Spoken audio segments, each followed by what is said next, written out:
ગુજરાતની જે સારી કોલેજ છે એમાં JEE ના કેટલા પીઆર ઉપર એડમિશન થયું હતું અને કેટલા પીઆર ઉપર મેરિટ રેન્ક કેટલો હતો એના વિશે આપણે આજના આ વિડીયોની અંદર વાત કરવાના છીએ. આપણે ઓલરેડી એડમિશન 2025 ના વિડીયોઝની સિરીઝ સ્ટાર્ટ કરી દીધી છે કેમ કે 12th સાયન્સની બોર્ડ અને ગુજસેટની એક્ઝામિનેશન પછી સૌથી મોટો સવાલ તમારા મગજમાં એ જ હશે કે સર કઈ કોલેજમાં એડમિશન લેવું, કેવી રીતે એડમિશન લેવું, કઈ બ્રાન્ચની પસંદગી કરવી કે જેમાં આગળ ફ્યુચર છે. તો તમને પ્રિય સર વિદ્યાપીઠ પ્લેટફોર્મ ઉપરથી તમામે તમામ વસ્તુનું માર્ગદર્શન આપવામાં આવશે જેથી તમારે આખી એડમિશન પ્રોસેસમાં કોઈ જ જાતની તકલીફનો સામનો કરવો નહીં પડે. એના માટે આપણે WhatsApp ગ્રુપ બનાવેલા છે. અત્યારે તમામે તમામ WhatsApp ગ્રુપનું નામ ટાર્ગેટ બોર્ડ અને ગુજસેટ છે, પછી એનું નામ એડમિશન પ્રોસેસ થઈ જશે. તો હાલ તમે જો ટાર્ગેટ બોર્ડ અને ગુજસેટના કોઈ પણ ગ્રુપમાં હો તો જરાય ચિંતા કરવાની નથી. તમે કોઈ પણ WhatsApp ગ્રુપ જોડાયા ના હોય તો ડિસ્ક્રિપ્શન બોક્સમાં WhatsApp ગ્રુપની લિંક આપી દઉં છું, તમે જોડાઈ જજો. અને આખું જે આપણું આ પ્લેલિસ્ટ બની રહ્યું છે એ પ્લેલિસ્ટની લિંક પણ હું નીચે ડિસ્ક્રિપ્શન બોક્સમાં મૂકી દઉં છું જેથી આગળના વિડીયોઝ જો તમે જોયા ના હોય તો ખાસ જોઈ લેજો જેથી તમારા ધીમે ધીમે આઈડિયાઝ ક્લિયર થતા જશે. તો યસ દોસ્તો, મારું નામ છે પ્રિયેશ પટેલ. આપ સર્વેનું ખૂબ ખૂબ હાર્દિક સ્વાગત છે પ્રિયેશ વિદ્યાપીઠ પ્લેટફોર્મની ઉપર. હવે JEE મેન્સ 2024 જે પેપર થયું એના પેપર 1 ના કટ ઓફ ઉપરથી AIR અને PR બંને અહીંયા દર્શાવેલા છે અને પરફેક્ટ વિગત છે, ખાસ તમે ધ્યાનથી સમજી લેજો. SVNIT સુરતની અહીંયા એક એક્ઝામ્પલ લીધેલું છે. SVNIT સુરતથી તમને બધી SVNIT છે કે IIIT છે કે IIT છે એનું થોડો ઘણો રેફરન્સ તો મળી જશે. હવે સૌથી પહેલા કોમ્પ્યુટર બ્રાન્ચ.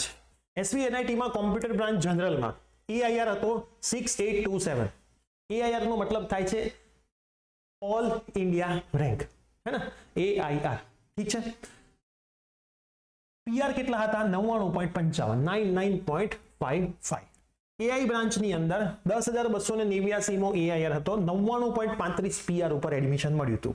EC બ્રાન્ચની અંદર 14,376, 99.10 મળ્યું હતું. એ જ રીતે ઇલેક્ટ્રિકલ, મિકેનિકલ, કેમિકલ અને સિવિલ, આ બોયઝની વાત છે, જનરલ કેટેગરીની વાત છે ને અહીંયા સામે ફિમેલની વાત લખેલી છે. બરાબર, 6,827 તો ફિમેલમાં 10,759 છે, 99.33 PR છે. આ જનરલ કેટેગરીની વાત છે. બરાબર છે. તો આમાં તમે જોઈ શકો છો કે મોસ્ટ પ્રોબેબલી 95 પ્લસ PR તમારા હોય તો તમને આમાં મળી શકે. એમાં કોમ્પ્યુટરમાં તો 99 પ્લસ PR જ હોવા જોઈએ. જો કોમ્પ્યુટરમાં તો 99 PR છે, પછી AI છે બી કોમ્પ્યુટરની શાખા છે એટલે 99 PR છે, અહીંયા 98 છે પણ એ સમકક્ષ 99 જ છે. EC માં બી 99 છે, ઇલેક્ટ્રિકલ 98 છે, મિકેનિકલ 98 છે. તો જેટલી પણ SVNIT છે કે IIIT છે એમાં આની આજુબાજુનું જ મેરિટ રહેવાનું છે. આ જનરલની વાત છે, બીજી કાસ્ટ હોય તો સેજ માઇનર મેરિટનો ફરક અહીંયા પડતો હોય છે. હવે DAIICT ની તમે ચેક કરશો ને, AIQ જનરલમાં 17,000 ની આજુબાજુ ઓલ ઇન્ડિયા રેન્ક હતો અને 98.80 જેટલા PR હતા. IIIT બરોડામાં 23,624 છે, 98.51 PR છે. IIIT સુરતમાં 25,108 છે, 98.40 PR છે. તમે થોડુંક ધ્યાનથી પણ જોશો ને તો એક PR એ માર્ક્સનો ઘણો બધો ફરક છે.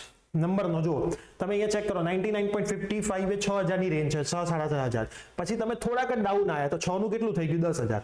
અને 35 ને 55 પોઈન્ટનો 20 નો જ ફરક છે. ઠીક છે. પછી તમે થોડાક પોઈન્ટ હજી ડાઉન આવે તો 10 નો 14,000. મતલબ JEE માં જે PR બને છે તમારા એમાં પોઈન્ટમાં ગેમમાં કેટલા બધા મેરિટ રેન્ક તમે પાછળ જતા રહેતા હોવ છો. એ જ રીતે હું વાત કરું IIIT સુરતની તો 25,108 AIR છે, 98.40 છે. નિરમાની વાત કરું 97.60 PR છે. IIIT દીવ 97.94 PR છે. NFSU માં 97.30 PR છે. એના મતલબ દરેકની અંદર PR ની વાત આપણે કરીએ તો 95 PR પ્લસ હોય તો તમે સારી કોલેજની સારી બ્રાન્ચમાં એડમિશન લઈ શકો. એમાં ટોપ કોલેજમાં બહુ જ સારી બ્રાન્ચમાં જવું હોય તો 98 PR થી વધારે તમારા હોવા જોઈએ. તો જો તમને લાગતું હોય કે JEE ની અંદર તમે આટલા PR સુધી પહોંચી શકશો, એ ચાહે પહેલો એટેમ્પ હોય કે બીજો એટેમ્પ હોય, તો તમે JEE ઉપર ફોકસ કરી શકો છો. તમને લાગતું જ ના હોય કે તમે આટલા PR સુધી પહોંચી શકો છો તો તમારે બોર્ડ અને ગુજસેટ ઉપર જ ફોકસ કરવું જોઈએ. બોર્ડના 50% અને ગુજસેટના 50% થી પણ આ બધી કોલેજની અંદર તમને એડમિશન મળતું હોય છે, જેમાં આ નહીં, IIIT ને બધી નહીં. હા, DAIICT એની અંદર આવી ગઈ, SVNIT પણ નહીં.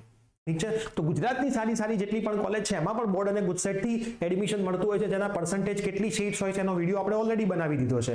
તમે નીચે પ્લેલિસ્ટમાં ચેક કરશો તો તમને એનો વિડીયો મળી જશે. તો આના પરથી તમને રફલી આઈડિયા આવશે કે સેકન્ડ એટેમ્પમાં તમારે JEE માંથી જ એડમિશન લેવું છે, IIIT છે કે NIT છે કે એમાં જ એડમિશન લેવું છે તો તમારે કેટલા PR સુધી મિનિમમ પહોંચવું પડશે. આટલા પીઆર સુધી તમે પહોંચશો તો તમે એક સારી કોલેજની અંદર એડમિશન લઈ શકશો. તો આ વિડીયો તમારે તમામ JEE કરતા ફ્રેન્ડ્સને મોકલી દેજો, જેથી એમને પણ આઈડિયા આવે કે હવે JEE થી કેટલી પ્રિપેરેશન થાય તો આ કોલેજો સુધી પહોંચી શકાય. અને આપણી ચેનલ ઉપર જો તમે નવા હોય તો સબસ્ક્રાઇબ કરીને બેલ નોટિફિકેશન પ્રેસ કરી દેજો, જેથી આવનારી તમામ અપડેટ્સ તમને મળતી રહે. મળીએ છીએ. Bye bye. Take care.